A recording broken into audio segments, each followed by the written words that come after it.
Hello everyone, সন্টাস ডায়েরিতে সকল বন্ধুকে স্বাগত।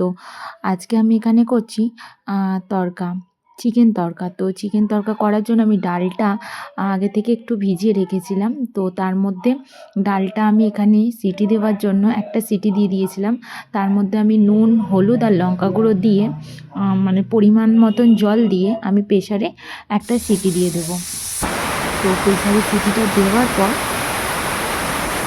আমি এখানে নিয়েছিলাম টমেটো কুচি, কাঁচা লঙ্কা, রসুন, পেঁয়াজ আর আদা। এগুলো সব আমি একদম ছোট ছোট করে কেটে নিয়েছিলাম। তারপরে তেলের মধ্যে পেঁয়াজটা আর রসুনটা একটু ভালো করে ভেজে নিয়েছিলাম। তারপরে দিয়েছিলাম এখানে আদাটা আর টমেটোটা। তো বেশ খানিকক্ষণ এইভাবে নাড়াচাড়া করে ভেজে নেব।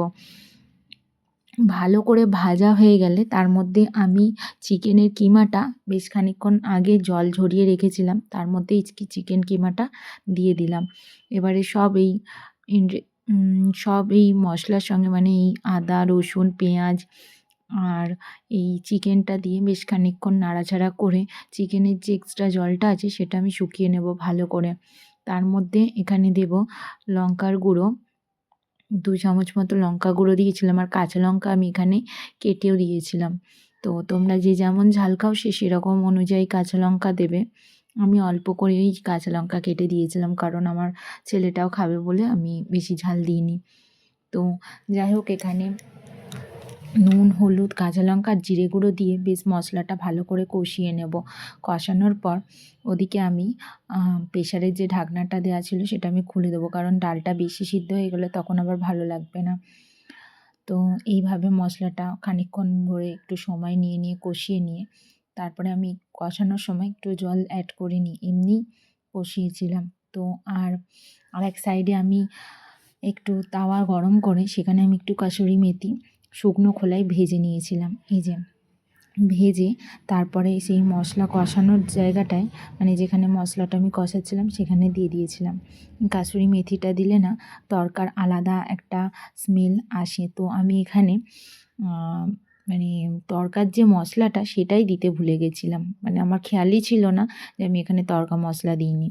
তো তড়কা মশলাটা দিলে আরও বেশি সেন্ট আসে, আরও বেশি ভালো লাগে খেতে। যাই হোক, মশলাটা পুরোপুরি কষানোর পর আমি এরকম অবস্থায় ডালটা যেটা ছিল আমি আগে থেকে সিদ্ধ করে নিয়েছিলাম সেই ডালটা আমি দিয়ে দিলাম, আর লাস্ট নামানোর আগে একটু ধনেপাতা দিয়েছিলাম। এই সময় তোমরা একটু তড়কা মশলা দিয়ে দেবে। আমি মানে পুরো ভুলে গেছিলাম তড়কা মশলাটা দিতে, যার জন্য আমি এখানটা দিতে পারিনি। মানে পুরো শেষ হয়ে যাবার পর তড়কাটা পুরো শেষ হয়ে যাবার পর খাওয়া দাওয়ার পর যখন আমি ভিডিওটা করছি তখন আমার মনে হয়েছে যে আমি তড়কার মশলাটাই দিইনি। তো যাই হোক, দারুণ টেস্ট হয়েছিল খেতে। তোমরা আমার মতন ভুলে যেও না। আর অবশ্যই জানিও কার কেমন লাগলো। ভালো লাগলে অবশ্যই সবাই একটা কমেন্ট করো। সবার কমেন্টে না কাজ করার আনন্দটা একটু বেশিই মানে মনে হয়। যাই হোক, নমস্কার, সবাই ভালো থাকবেন, সুস্থ থাকবেন।